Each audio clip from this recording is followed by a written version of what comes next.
Hello दोस्त, नमस्कार करती हूँ और स्वागत करती हूँ सरिता लोकगीत 123 में। और हमारे चैनल में आप सभी का स्वागत है। आज हम बहुत ही प्यारा दर्द भरा विवाह गीत सुनाने जा रही हूँ।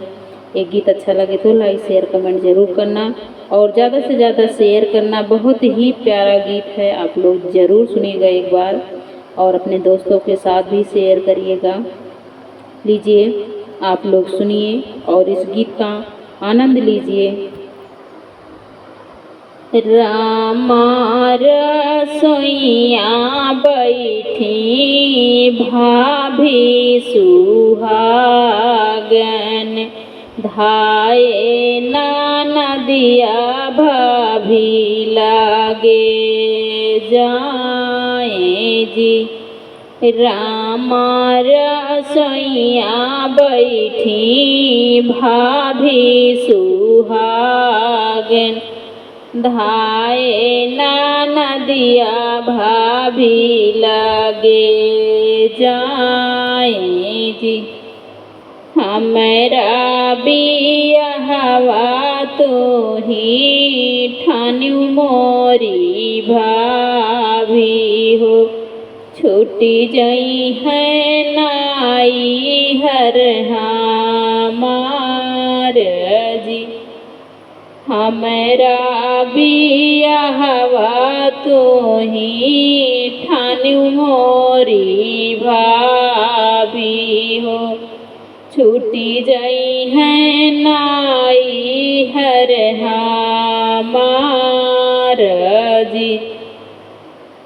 एक बात तू सब बताई मोरी बहूजी हो, सुने ले हो बिनती हमार जी।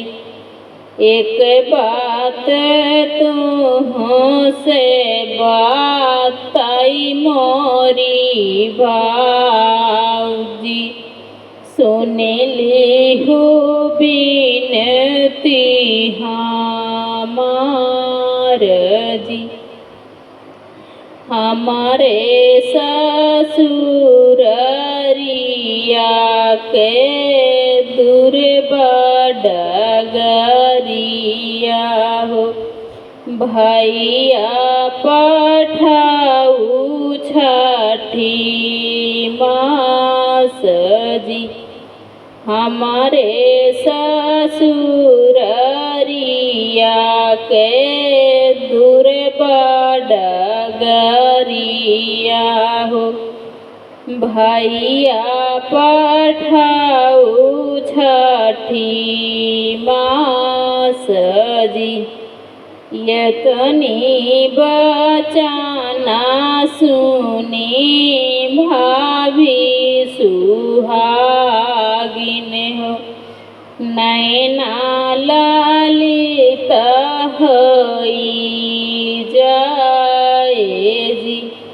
इतनी बचाना सुनी भाभी सुहागिन, नैना ललित होई जाए जी।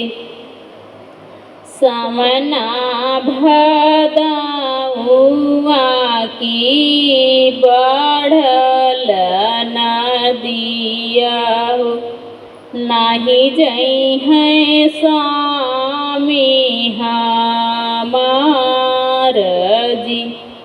समना भदाउआ की बढ़ल नदिया हो, नाही जई है स्वामी हमार जी। इतनी बचाना सुनी बेटी दुलारी हो, नैना नाडुड़ के लगे आस जी। यतनी बचन न सुनी बेटी दुलारी हो, नैना ना ढूढ़े लगी आस जी। भैया का मोरी मैया भाभी अपनावई हो, केले हैं सुधिया हमार जी। भैया का मोरी मैया भाभिया अपनावई हो, केले हैं सुधिया हमार जी। रोवतई बेटी का माई समझावई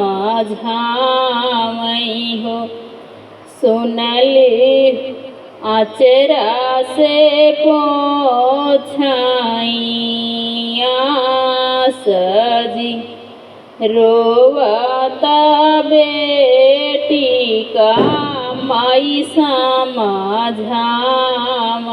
हो, आचरा से पोछाई आस जी।